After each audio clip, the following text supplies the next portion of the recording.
For today's headlines, Duterte says Pharmally probe prompted his 2022 Senate run. New envoy vows closer ties between Philippines and Taiwan. Full jabs approval set next year. TESDA Malasakit training program hailed. Bohol Airport welcomes Onestop shop. Pasig prepares facilities for in-person classes. Canadian troops evacuating flood-ravaged communities. Philippine Airlines ready to meet increasing travel demands. Good morning, I am Venice Bautista and you are watching Tribune News on Q. Today is November 19, 2021, and here are the latest news this Friday morning. President Rodrigo Duterte bared on Thursday that he wants to be a senator so he could teach lawmakers the proper behavior during congressional inquiries. Duterte made the revelation at his first public event since he had formalized his senatorial bid in the May 2022 elections as he slammed the Senate Blue Ribbon panel anew for supposedly disrespecting cabinet officials who attended Pharmally hearings. It was the first time that Duterte cited his senatorial bid in a televised speech. Through his lawyer Melchor Aranas, he submitted to the Commission on Elections on Monday his certificate of candidacy for senator, contradicting his previous pronouncement that he would retire from politics after he steps down from the palace. The president did not specify the fundamental laws he was referring to, but he stressed that resource persons at congressional hearings should be treated fairly. Duterte lamented that cabinet members such as Health Secretary Francisco Duque III and Vaccine Char Secretary Carlito Galvez Jr. spent long hours at the recent Senate hearings, but they were supposedly deprived of the chance to address the allegations raised against them. The president then said that the likes of former palace spokesperson Harry Roque and Transport Secretary Arthur Tugade should be elected in the Senate. Roque is also running for senator, while Tugade did not push through with his plan to join the Senate race. Duterte, meanwhile, belied claims that he has been defending officials of Pharmally Pharmaceutical Corp., a foreign firm that has been at the center of the Senate probe since lawmakers discovered it had bagged multi-billion peso COVID-19 supply deals with the administration last year. Manila Economic and Cultural Office or MECO Chairman Wilfredo B. Fernandez has vowed to bring the Philippines and Taiwan closer together. Fernandez described the two countries as brothers, adding that Taiwan is trying its best to overcome many challenges. The Philippine envoy to Taiwan also praised the country's infrastructure. According to Fernandez, the Philippines hopes to gain access to everything Taiwan has to offer, including 5G technology, COVID testing, and logistics capabilities. Fernandez added that he wants to attract Taiwanese businesses to the Philippines and encourage them to build factories in the country. He said that at least 29 out of 50 vetted Philippine students in Taiwan are studying agriculture, and the rest of the students will come once the first group graduates. The Philippines and Taiwan are cooperating in organ transplant surgeries and Mandarin education, while Taiwanese pork has recently been approved for export. Fernandez added that Clark International Airport will make it easier for Taiwanese to travel to the Philippines. The Philippine Food and Drug Administration on Thursday said that the public will soon have direct access to several coronavirus disease 2019 vaccines as early as the first quarter of 2022. FDA Director General Eric Domingo said that the country's regulatory body is expecting to give full approval on several COVID-19 vaccine brands that will allow them to distribute and sell in the market. The statement came after the United States FDA gave full approval to Pfizer-BioNTech's COVID-19 vaccine in August, and Domingo noted that they have already asked Pfizer to submit an application for full approval, but the American vaccine manufacturer said it was still completing their requirements. Domingo said Pfizer-BioNTech haven't applied anywhere else other than the U.S. at this time. FDA did ask them, and they said they were completing all of their documents and requirements. Domingo also revealed that none of the vaccine manufacturers who initially received emergency use authorization has applied for the full approval permit. So far, the FDA has granted emergency use authorization to 9 vaccine brands such as Pfizer-BioNTech, AstraZeneca, Sinovac, Sputnik V, Janssen, Covaxin, Moderna, Sinopharm, and Covovax. Previously, Domingo explained that a vaccine manufacturer must complete Phase 3 of its clinical trial before they can acquire a certificate of product registration. The FDA chief also added that aside from completing the Phase 3 clinical trial, safety data must be presented along with efficacy data to the regulatory body. Tribune News on Q will be back after these reminders. Botomoto Halalan 2022, the Daily Tribune special coverage.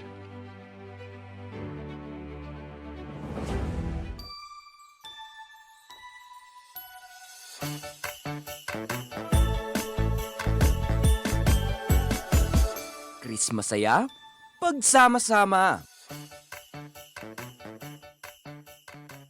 Bong, yung naumpisahan ko, tapusin mo. Mga bagong highway, tulay, tren, dapat ma-enjoy na kaagad ng mga tao yan. Kailangan lahat bakunado at laging may ayuda pag kailangan. Huwag dapat makabalik ang mga drug lords para ligtas ang pamilya. Yung ginawa mong malasakit centers, maganda yan. Padamihin mo pa. Magkasama tayo. Tayo ang nagsimula, tuloy-tuloy lang, Bong. Botomoto Halalan 2022, the Daily Tribune special coverage.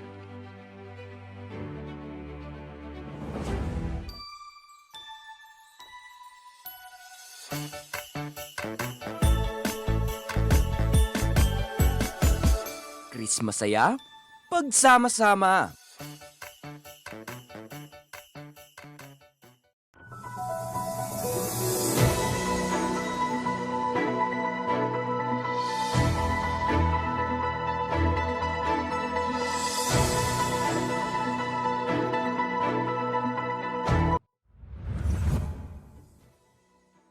We're back on Tribune News on Q.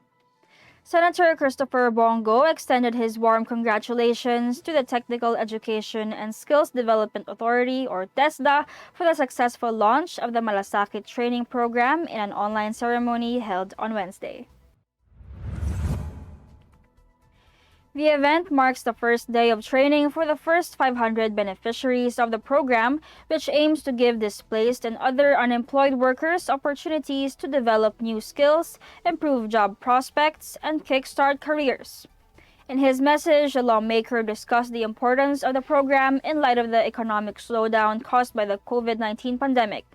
He also praised the initiative and such efforts as the TESDA Malasakit help desks deployed in airports where overseas Filipino workers can register for the agency's programs or lodge their concerns. To help in the recovery of the economy, the senator called on the government to give business owners and job seekers the support they need, whether in the form of incentives for job creation or employment opportunities. He also vowed to back proposals that seek to elevate the agency into a department so it can have the resources it needs in order to achieve its goals. Go, who is seeking the presidency in the 2022 national polls, reiterated his commitment to serve as a bridge to President Rodrigo Duterte and pledged to continue to build on the positive changes initiated by the Duterte administration in order to provide a solid foundation for the country's recovery and build a more sustainable, inclusive, and resilient economy following the pandemic. In other news, the Department of Transportation, through the Civil Aviation Authority of the Philippines, or CAAP, launched a one-stop shop of government frontline services at the Bohol Panglao International Airport. The agency facilitated the pilot implementation of the one-stop shop, where government services are present and are made accessible to returning overseas Filipino workers by processing 120 passengers who arrived from Bangkok. CAAP Director General Jim Sidionco said the government has repatriated a lot of OFW displaced by the COVID-19 pandemic since last year. There are more of them expected to return, which is why DOTR and CAAP aims to prioritize not only their safety and security in our airports, but more importantly, their convenience in our terminals. The One-Stop Shop initiative is pursued under the mandate and directive of DOTR Secretary Artugade, stressing the need to ease the burden of returning OFW in view of the limited international arrival capacities at Naiya, Mactan, and Clark. The Bohol Panglao International Airport follows the Lawag International Airport for implementing the One-Stop Shop for returning OFW. Meanwhile, Pasig City Representative Roman and Mayor Vico Soto jointly inaugurated on Thursday the newly constructed 4-story, 12-classroom school building at the Dr. Sixto Antonio Elementary School in Barangay Bambang. Romulo said the continuing construction of additional school buildings in the city is part of the local government's repatriations for the resumption of face-to-face classes. Romulo, chair of the House Committee on Higher and Technical Education, said in an interview that they should really prepare for the return to normal so they continue to construct these school buildings. Romulo said they have already turned over 8 new school buildings since 2019. All of these as in coordination, of course, with the city, school principals, and the Department of Education to determine that the needs are met, he added. Apart from the continuous retrofitting of school facilities and construction of new school buildings, the local government has also ramped up its vaccination program for students aged 12 to 17 and all teachers, including private school educators. Tribune News on Q will be back. Stay with us. Botomoto Halalan 2022, the Daily Tribune special coverage.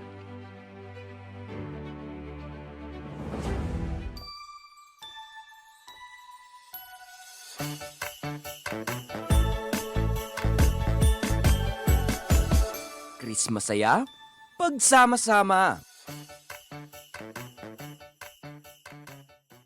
Katribo, hanap mo ba ay food to satisfy your cravings, essential products o ano paman? Sagot ka namin dito sa tindahan ni Tarsi. Halina't tuklasin, kilalanin at alamin ang kwento sa likod ng iba't ibang produkto at negosyo mula sa ating Pinoy local entrepreneurs na tiyak papatok sa'yo. Samahan natin si Tarsi simula November 16 na mapapanood sa programang gising na mula alas 8 hanggang alas 9 ng umaga sa Facebook page ng Daily Tribune at Tribune Now on YouTube.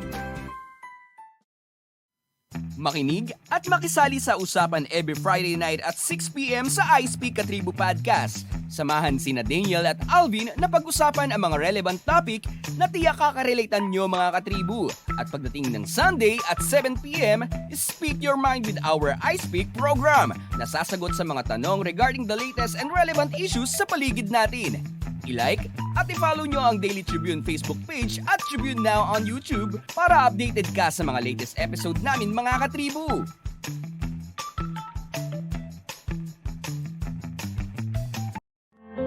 Fun and inspiring na kwentuhan? Sagot na yan ang programang Spotlight ng Daily Tribune. Makipagkwentuhan at kilalanin ng iba't ibang personalidad na kilala sa kani-kanilang larangan. Manood at makinig sa mga inspiring stories na kanilang ibabahagi kasama si Nina Ventura at Jojo Silvestre. Be ready ng mamangha at matuwa every Thursday alas 2 ng hapon dito lang sa Daily Tribune Facebook page at Tribune Now on YouTube. Botomoto Halalan 2022, the Daily Tribune special coverage.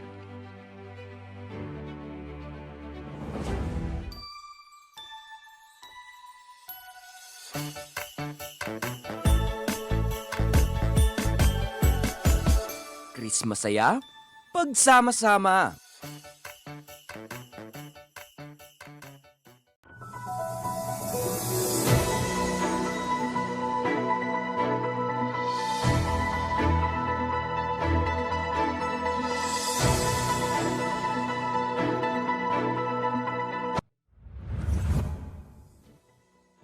You are still watching Tribune News on Q. For our foreign news, Canada is sending the military to help evacuate and support communities hit by catastrophic flooding after record rainfall on the Pacific coast triggered a state of emergency, the government said Wednesday. Downpours in British Columbia this week trapped motorists in mudslides that left at least 1 dead and 3 missing, forced thousands to flee their homes, and cut off Vancouver and its port. Canadian Prime Minister Justin Trudeau, in Washington ahead of meeting with his United States and Mexican counterparts, said the heavy rains caused historical and terrible flooding that has disrupted the lives and taken lives of people across BC. British Columbia Premier John Horgan declared a state of emergency and imposed a travel ban, telling reporters catastrophic rains, winds, and flooding have devastated entire communities of our province.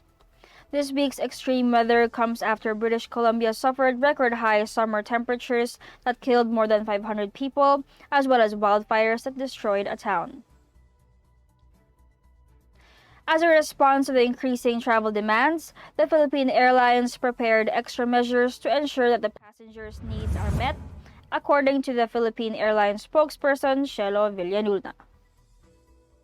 Bilang tugon sa increased travel demand, nagdagdag na kami ng mga flight frequencies para sa aming domestic flight sector and international flight sector.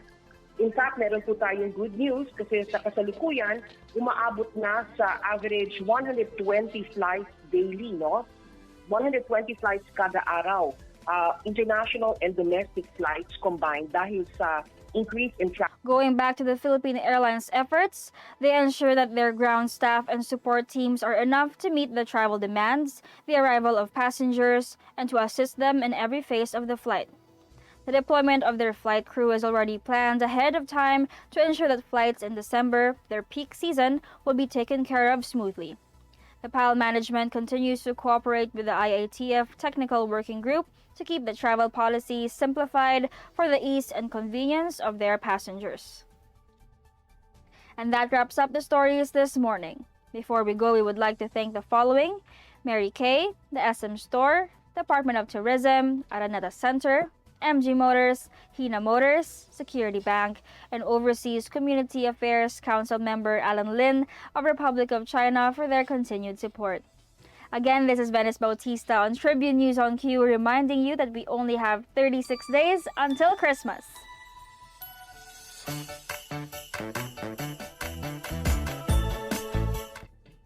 Stay safe, stay healthy, and stay at home. Good morning.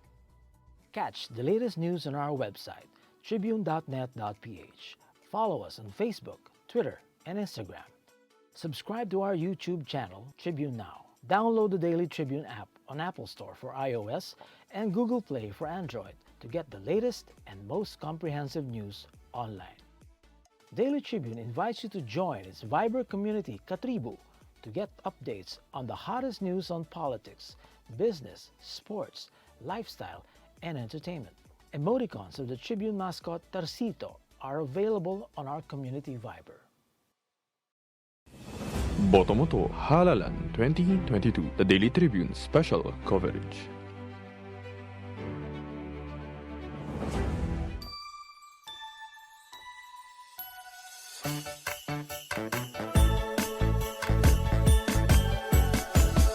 Christmas masaya, pagsama-sama.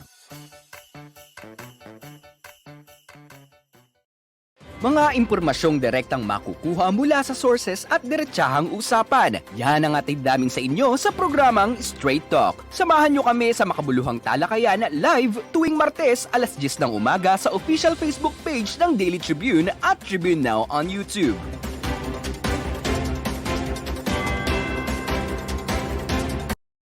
Alamin ang latest entertainment at sa mga paborito nyong celebrities kasama si Pocholo Concepcion sa programang What's Up. Makibanding at kwentuhan kasama ang mga kilalang personalidad sa entertainment industry. Sama-sama natin silang kilalanin at silipin ang makulay nilang mundo every Tuesday at 2 p.m. Kaya sit back and relax lang kayo mga katribu.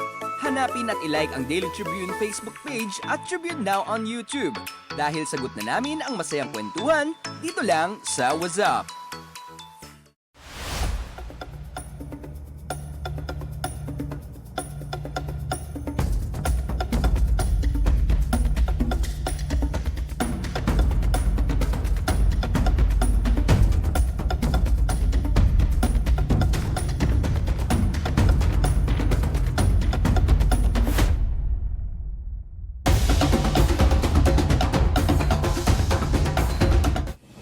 Boto mo to Halalan 2022, the Daily Tribune special coverage.